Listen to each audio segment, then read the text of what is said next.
Differential equations, we are looking at the 4.1 through 4.3 review worksheet assignment, and this is really to prepare us for our test.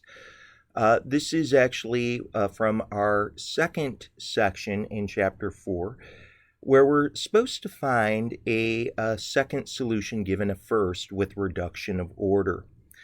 And of course, we are given one solution right here, that y1 is equal to x squared. And we're going to have y is equal to u times x squared. So I'm going to really just get started with that and then say, well, what would y prime equal if we work that out? Well, y prime, if we use the product rule, that'd be u times x squared. And the derivative of x squared, of course, is 2x. So I'll just bring the 2 out in front.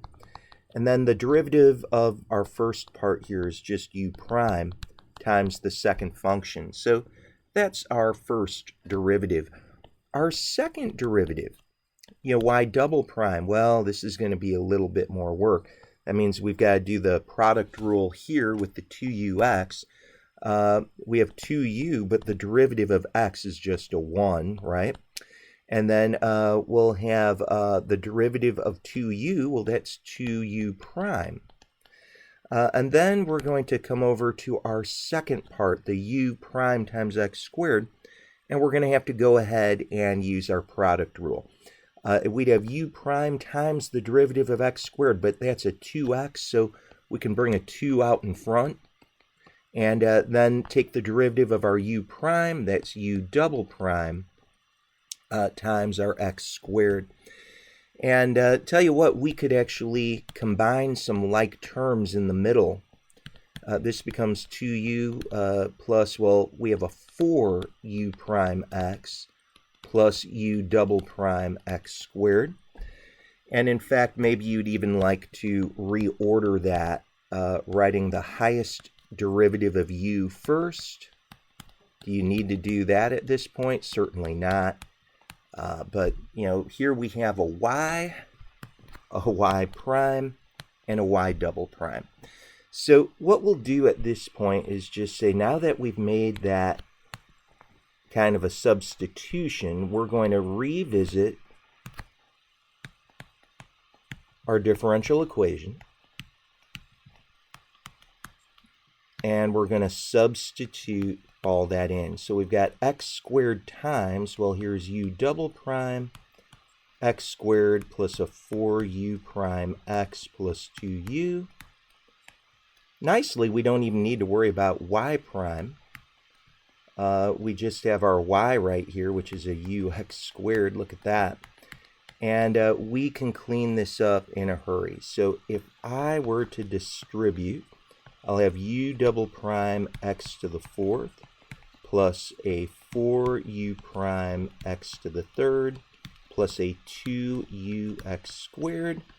Then we have this minus 2ux squared right here.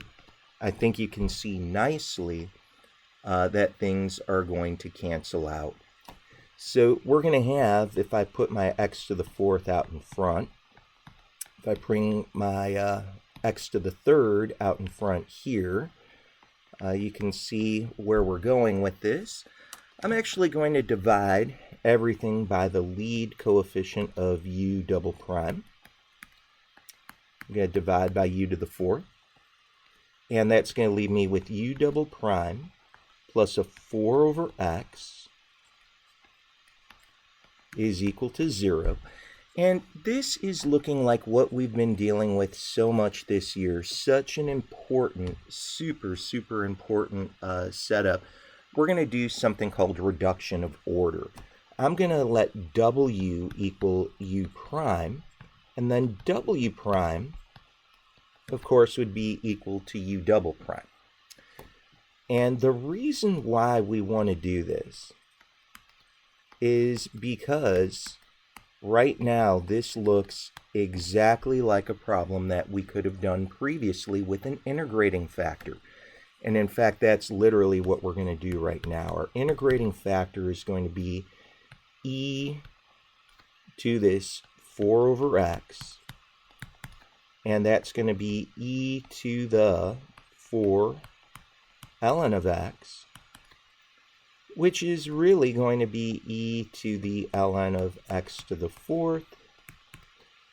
And, oh, pardon me, there's no integral right here. Let me drop that, once we take that integral. So sorry for that. But, of course, that's going to really equal just x to the 4th, isn't it? And what you do with this integrating factor is you're going to multiply x to the 4th everywhere. And you're going to see you've got x to the 4th w prime. Here we'll have a 4x to the 3rd w.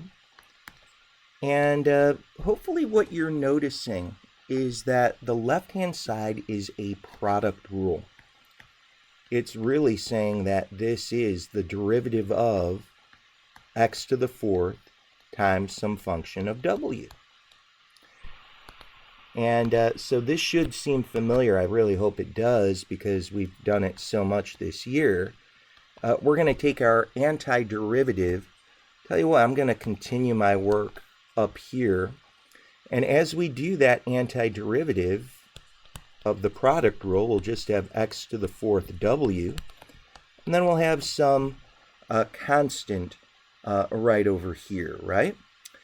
So at this point, hopefully you can see that we can divide both sides by x to the 4th. And that really is going to be, if you want to do that, you could write it as some constant times x to the negative 4th. But what was w? W was u prime. So I'm going to say, hey, really this is u prime that we've got here. And tell you what, I'm going to take my antiderivative right now and say, well, I'd divide by my new power of negative 3, and I'd get an additional constant out.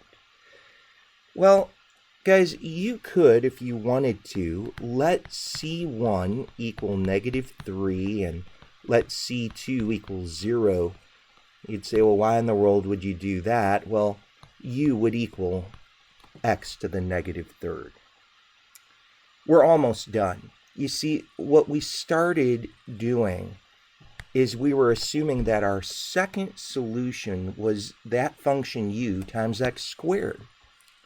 So I could even call it y2, our second solution, was u times x squared. So what is a second solution? Well, it's x to the negative 3rd times x to the 2nd. So a second solution could be written most easily as x to the negative 1. So that wraps up question number 2. We'll move on to question number 3 with the formula in just a moment.